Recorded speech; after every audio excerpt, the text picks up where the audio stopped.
Good morning, Dr. sir. Devati, can you hear me? Yes, sir. Good morning, sir. Thank you very much. Good morning, good morning, good morning. So, without wasting time, I think you start your. Yes, sir.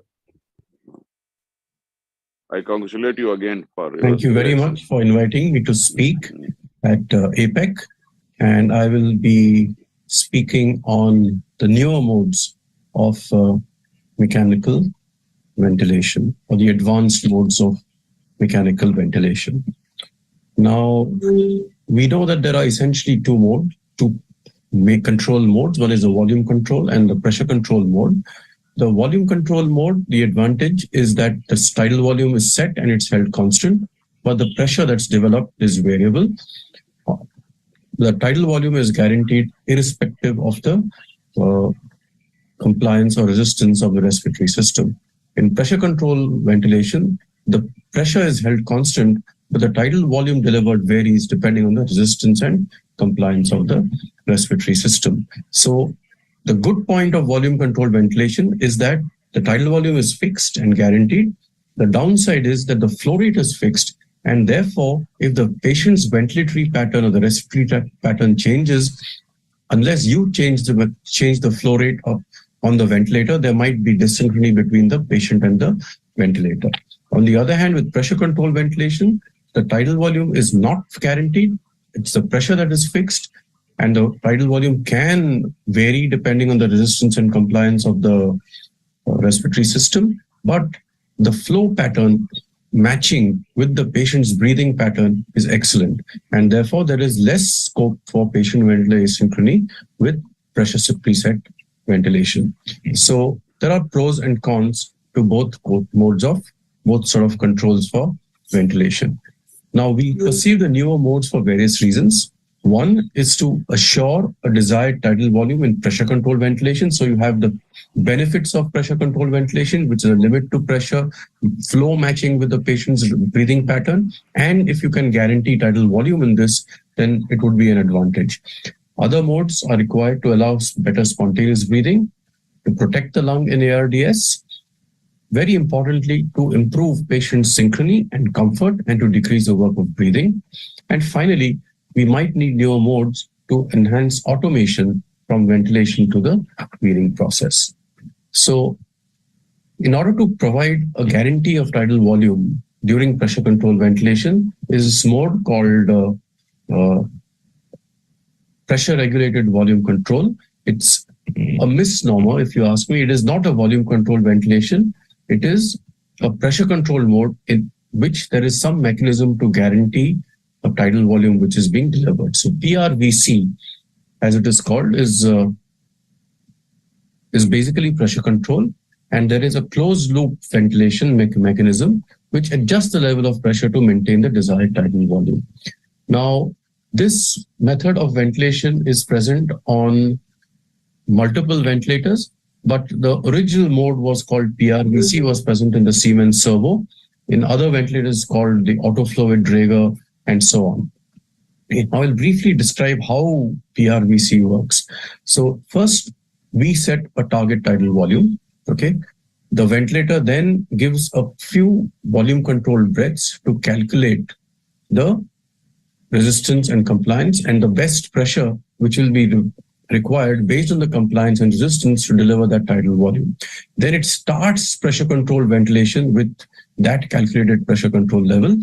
The ventilator checks the delivered tidal volume, and then if the tidal volume matches what you've set, it continues. If it is less than that, then it increases the pressure control level. And if it's more than that, it decreases the pressure control level. For example, you set a target tidal volume of 400 ml. The ventilator estimates that 15 centimeters of pressure will be adequate to deliver this tidal volume. So it starts pressure control ventilation with a pressure of 15. The ventilator checks whether the tidal volume is delivered. If the tidal volume is less, let's say 300, then the ventilator will increase the pressure control by about 3 to, and then again check whether the desired tidal volume is being delivered.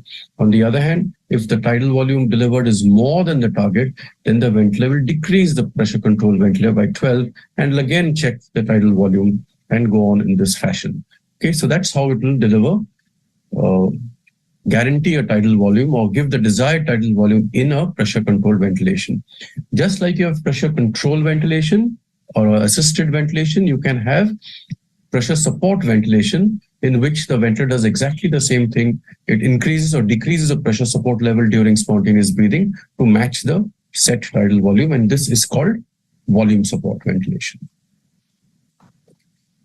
We now need to move to a mode called BiPAP or bi-level positive airway pressure, which is a mode which is used to make spontaneous breathing easier. Now, essentially what happens in this mode is that it's basically pressure control ventilation.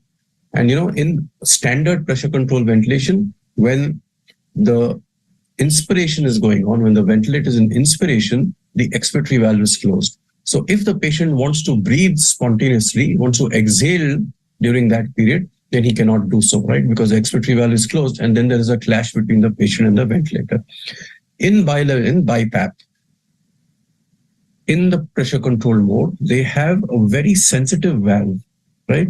Which opens a little bit if it senses exhalation to allow the patient to exhale, but not so much as to drop the pressure in the circuit, right? So this patient can now breathe during inspiration, and of course he can breathe during expiration.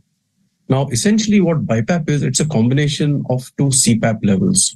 At the higher level, the lower level is equivalent to PEEP, and a higher level of pressure in the circuit, or what we call as IPAP, or the inspiratory positive airway pressure, is applied during the inspiratory phase. So that augments tidal volume, but the patient can also breathe during this phase, right? It's because of the sensitive exhalation valve. So the patient can now breathe spontaneously at both levels of CPAP, and there is, so he maintains a higher pressure during inspiration with augmentation of tidal volume, and can also continue to maintain spontaneous ventilation.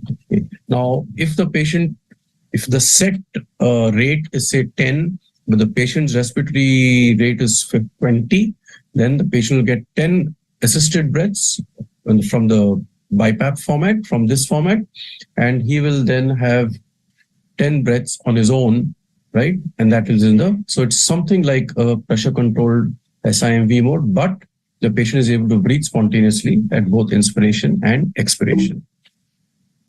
Now, in order to protect the lung and to ventilate patients during ARDS, there is a variant of BiPAP where the patient, which is called airway pressure release ventilation. So here you have two pressures, the P high, which is the high pressure in the BiPAP, and you have the P low, which is the EPAP or the expiratory pressure in the BiPAP, right? So there is a BiPAP at both levels.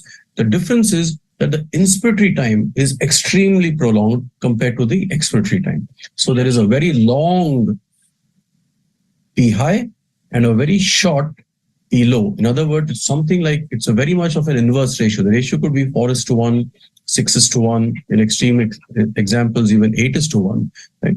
And what happens is that because the patient is breathing at a P high, which is extremely high, and then the pressure drops to a P low over here, right? So this drop to P low actually moves CO2 out of the lung. So that's something like the equivalent of a tidal volume, but instead of in a conventional ventilation where the tidal volume is from a lower baseline pressure to a higher baseline pressure, this is a drop from a high pressure to a lower pressure, right? The patient also maintains elimination of CO2 by spontaneous breathing at both the upper level, So this patient, by combination of spontaneous breathing and pressure release, exhales CO2. Okay, the high pressure throughout for a long time during inspiration keeps the alveoli open throughout the inspiratory time, and because the inspiratory time is very long, the mean airway pressure is very high. So a combination of high mean airway pressure and the appropriate FiO2 maintain oxygenation. The high mean airway pressure, high pressure throughout inspiration for a long time keeps the alveoli open, and ventilation is maintained both by spontaneous breathing as well as by the pressure release that happens over here, right? And the way to do this now, if you set if the gradient or the difference between P high and P low is not much, so in other words, the PEEP is 10, then you would actually get a much lesser drop during the airway release. So what is done is that you keep the PEEP as 0 or the P low as 0, and then you maintain an auto PEEP by this very long inspiratory time, and you adjust the I ratio so that about 25% the next inspiration starts when the expiratory airflow has come up to about 75% of the peak expiratory flow rate. 25% of the peak expiratory flow rate. So this generates an auto PEEP, and this auto PEEP actually holds the alveoli open. It is the equivalent of PEEP. We should know that it is there, and that is acting exactly like PEEP, and that is keeping the alveoli open throughout the expiratory time as well, and not allowing the alveoli to collapse during exhalation. Okay. So this is what the lung might look like when you've got APRV. So this is standard pressure control ventilation. You can see this is inspiration, end of inspiration, the lung is inflated, but during expiration, a lot of more alveolar lung is collapsed, and you can see the collapse increasing during end expiration. Whereas with APRV, the lung remains inflated during inspiration, and because the expiratory time is so short, there is hardly any time for the alveolar collapse. The alveoli remain open because of the auto PEEP which is built up over here, and the lung is remains open throughout inspiration as well as expiration. So this APRV meets the requirements of a very good lung protective mode, because the pressure will never rise above your P high, unlike, right? Because you've set the P high and the pressure will not rise above that. The patient maintains spontaneous breathing, so the diaphragm remains active. The alveoli do not collapse during exhalation because of the auto PEEP which is built up, and therefore you can prevent ventilator-induced lung injury using APRV. Because the mean airway pressure is high, you've got good oxygenation. At the same time, because the patient is breathing spontaneously, even at the higher level, there is some negative pressure. There is some, the hemodynamic effects are not as much as when there is no spontaneous breathing at all. So this is theoretically a very good mode. Of course, it's really difficult, unphysiological, and there are lack of large randomized trials showing consistent benefits. So while there are favorable physiological effects, they have not been translated into survival benefits in clinical trials. There is a lot of differences in the way APRV has been applied in different clinical trials, and therefore we don't have enough data to suggest routine or widespread adoption of APRV as of today. Asynchrony is an important problem, and in almost 1/4 of patients you have ventilator patient asynchrony, and that can actually prolonged ventilation, lead to weaning failures, and if that leads to more infections and so on, it could even affect mortality. So it is important. Of course, it leads to patient discomfort, and inappropriate sedation and relaxants are given to in an attempt to combat asynchrony. So it is important that we try and reduce or minimize patient ventilator asynchrony. Now, how do we improve asynchrony? One is the triggering. The ventilator must trigger the breath as soon as the patient wants to breathe. In other words, the patient's inspiration and the ventilator inspiration must be synchronous. Now, the conventional modes of triggering the ventilator, flow triggering or pressure triggering, which occur when the diaphragm contracts and a negative pressure is generated in the circuit, right? Now, however, the impulse or the necessity to breathe, the impulse is generated in the brain, in the respiratory center. That impulse travels down the phrenic nerve, activates the diaphragm, which then contracts, then the lung expands, the chest wall expands, and then that flow and pressure generated, and that is what is triggering the ventilator, right? So in other words, the trigger for the ventilator to open the inspiratory valve is actually coming much after the patient's brain has told the patient to breathe, and almost at the end of this cascade, right? We now have technology where we can sense the electrical activity of the diaphragm, and the electrical activity in depolarization of a diaphragm will tell the ventilator to open the inspiratory valve or trigger the breath, and repolarization of diaphragm will tell the ventilator to open the expiratory valve or cycle the breath, right? So you can actually have much earlier and much better synchrony between the patient and the ventilator if you can sense the electrical activity of the diaphragm and use that as a trigger both for inspiration as well as for cycling. So now there is a mode called neurally adjusted ventilatory assist or NAVA. And here you've got a sort of modified Riles tube, which electrodes, which sense the electrical activity of diaphragm and then open the inspiratory valve. So essentially what you can do is that the ventilator valve will open when there is electrical activity of the diaphragm begins, the depolarization begins, rather than when the diaphragm has been depolarized, contracted, and then generate a breath. So this trigger delay will be avoided.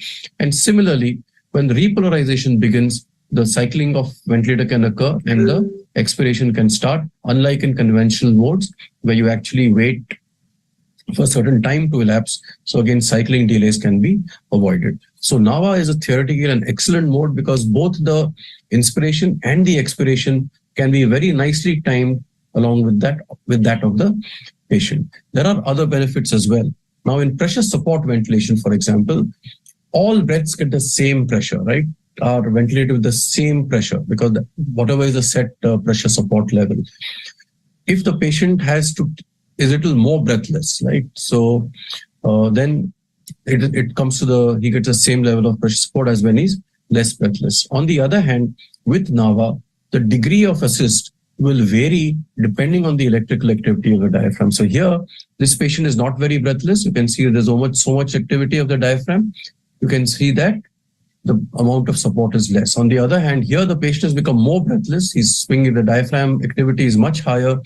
The support to the patient is much more, right? So in other words, it is not only matching in terms of synchronization, it is also adjusting the degree of support for the effort that the patient is making. So it's much better matched for patient support, for the patient effort, right?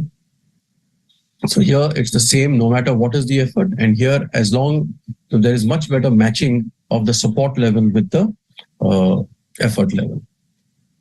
A big downside of pressure support ventilation is that, that if the patient becomes breathless, he will generate a large tidal volume. And if he generates a large tidal volume, then the volume support will actually reduce the level of support that the patient is getting. So when the patient is getting more breathless with volume support or PRVC, what will happen is that the degree of support, the pressure level will actually start reducing because a patient generating a large tidal volume when he actually needs more support, right? With NAVA, you can see that as the degree of effort increases, the patient gets more breathless. You'll find the degree of support given by the ventilator actually increases. So with volume support or with PRVC, paradoxically with increasing support and a large increasing effort, which generates a larger tidal volume, the ventilator will actually give a lower, will keep reducing the support level, whereas with NAVA, it works the opposite way around, right? So NAVA is reduces the neuroventilatory coupling time.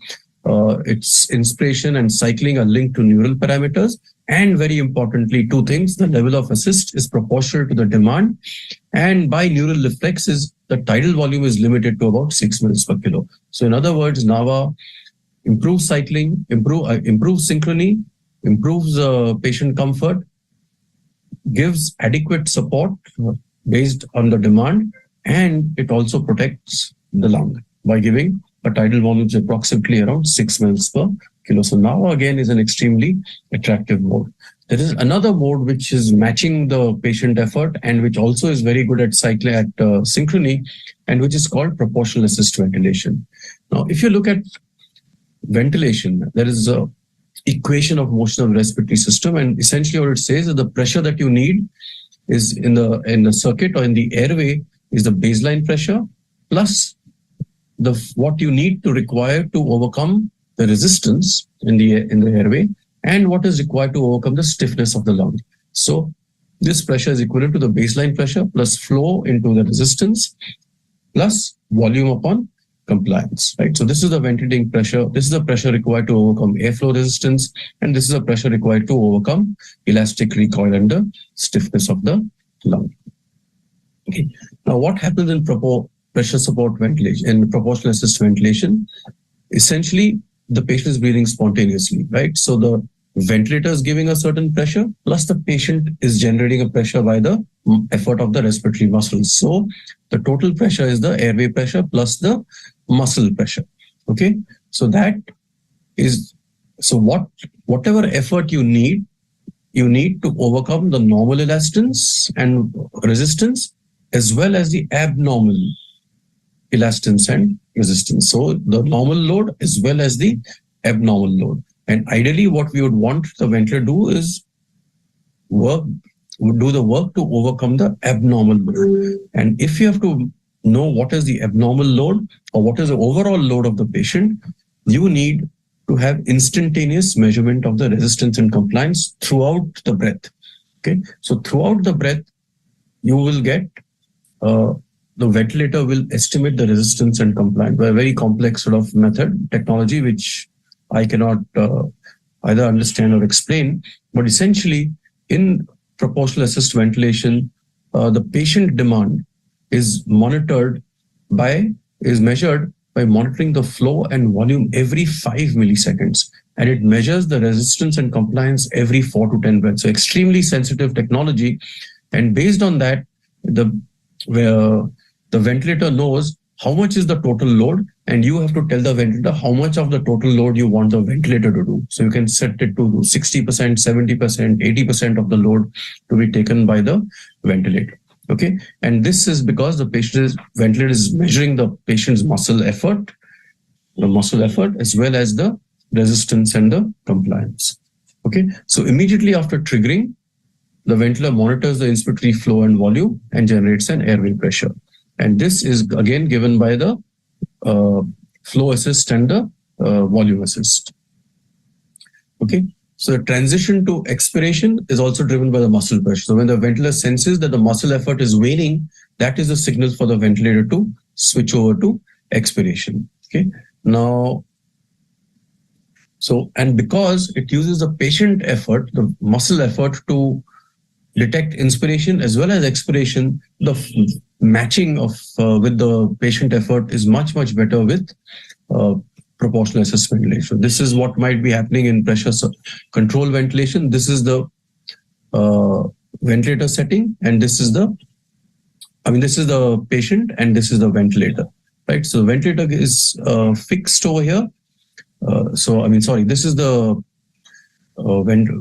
patient, and this is the ventilator. So the ventilator will remain the same irrespective of what the patient is doing, whether the patient may be having a short inspiratory time, a longer inspiratory time, or a varying sort of inspiration and expiration, right? So this can all be varying. But in proportional assist ventilation, because it is the matching is with the patient effort, you can see there is excellent synchronization between the patient and the ventilator. The final use of new modes would be to automate mechanical ventilation. And as you can know that there are many patients who require mechanical ventilation, very few trained staff, whether it's nurses, respiratory therapists, or doctors. And you might have to and especially, for example, in the pandemic, there were so many patients who were requiring, and lots of untrained staff were just around maybe to monitor vital parameters, but who do not know how to do anything on a ventilator itself, right? So there is a shortage of personnel to take care of patients on the ventilator, right? And different clinicians may do different things. They may do wrong things. They may make errors under stress. But if you've got computerized, automated, closed-loop systems, they can actually make some of the decisions that a clinician would otherwise have to make, and therefore it would reduce the staff workload and maybe even help standardizing mechanical ventilation and reducing the duration of mechanical ventilation.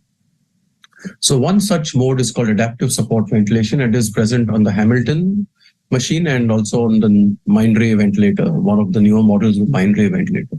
So here what you have to do is you have to decide what is the minute ventilation that the patient should receive.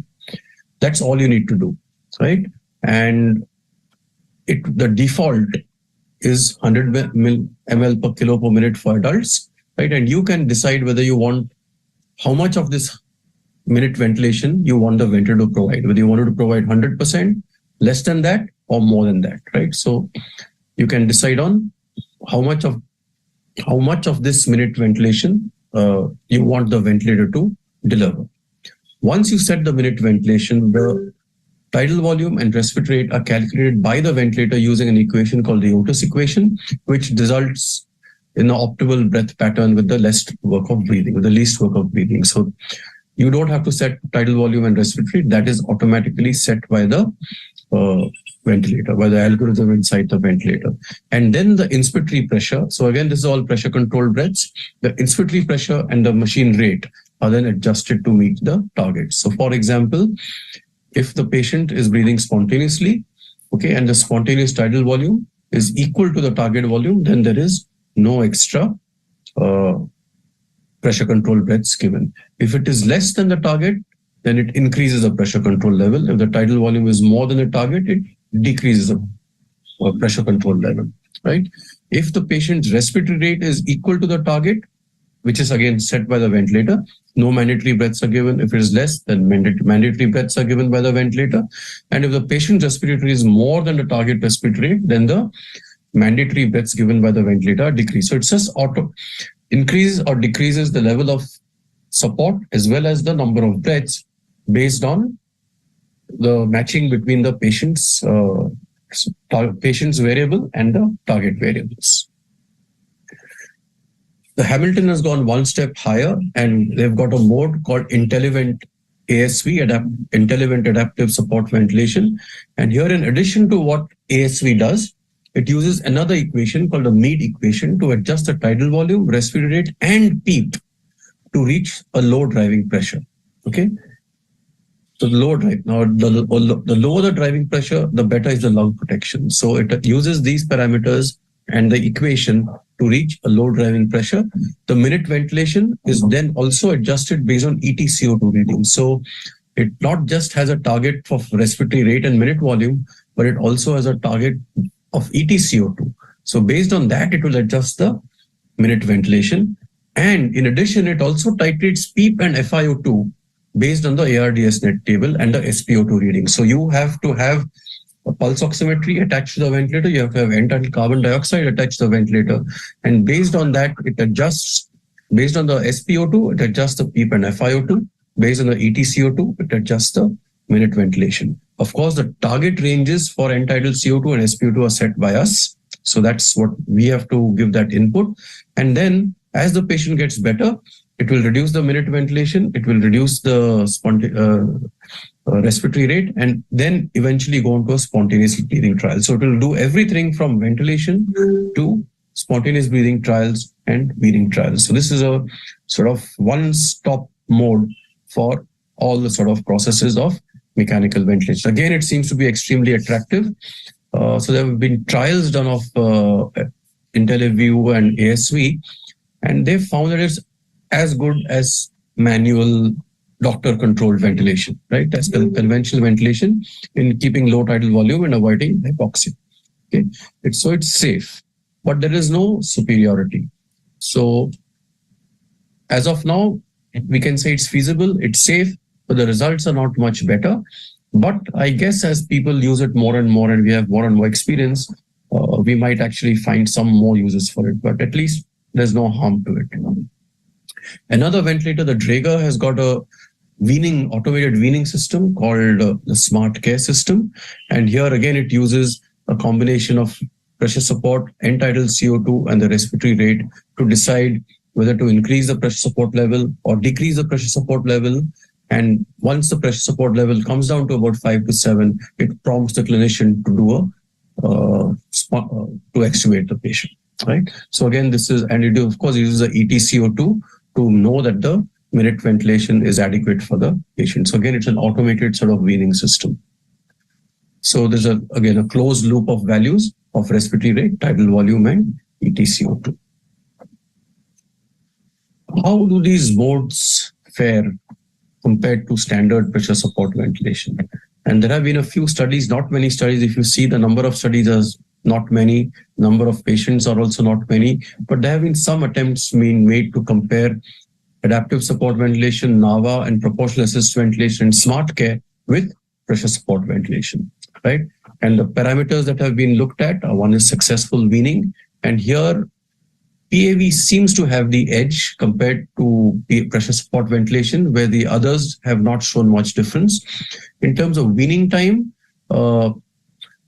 adaptive support and Smart Care have not shown a big difference compared to standard pressure support ventilation and weaning.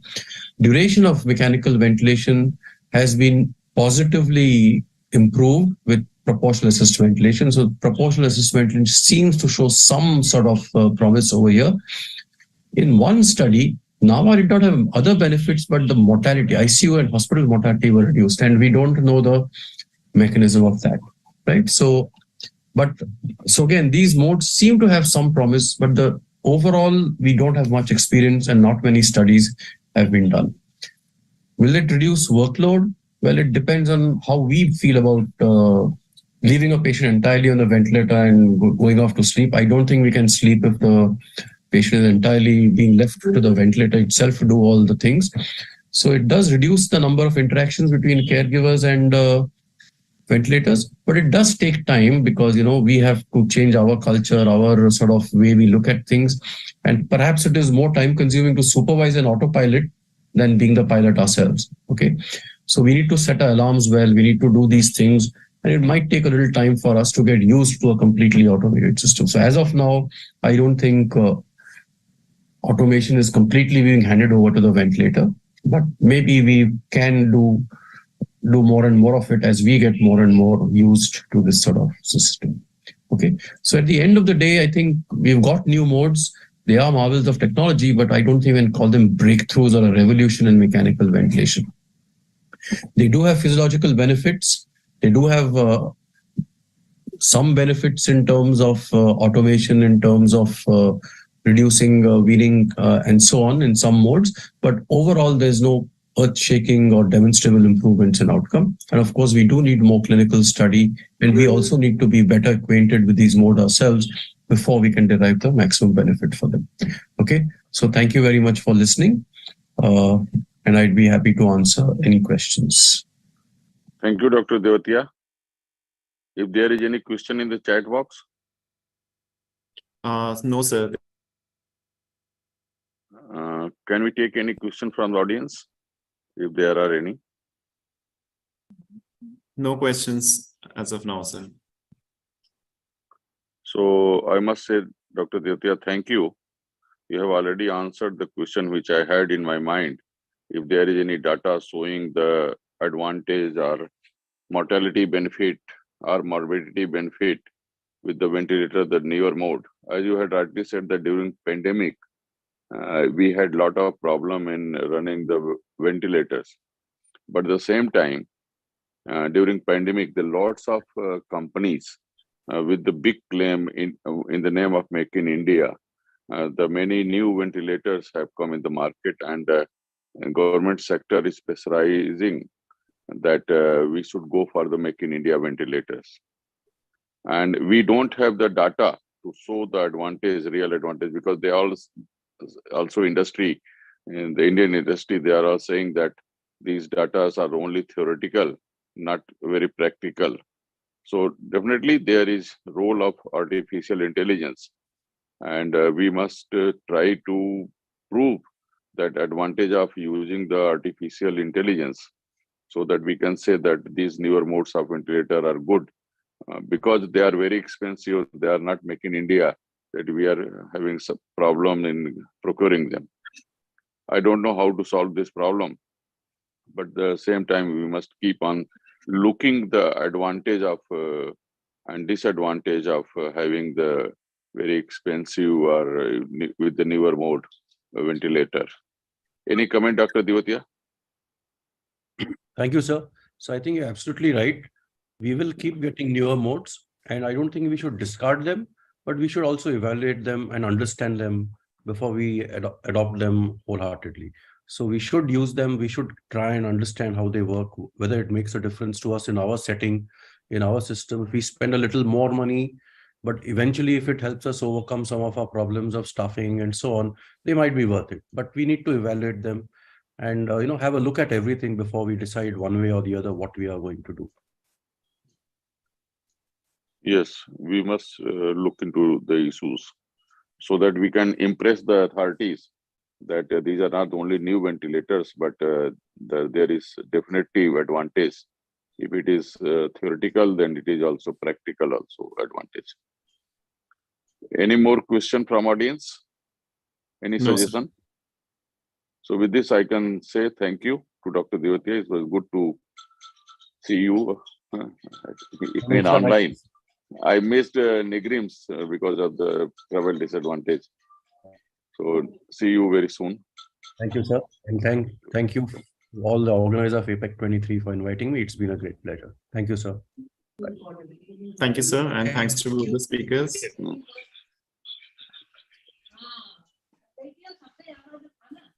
So we'll move on to our next session, which is a long case presentation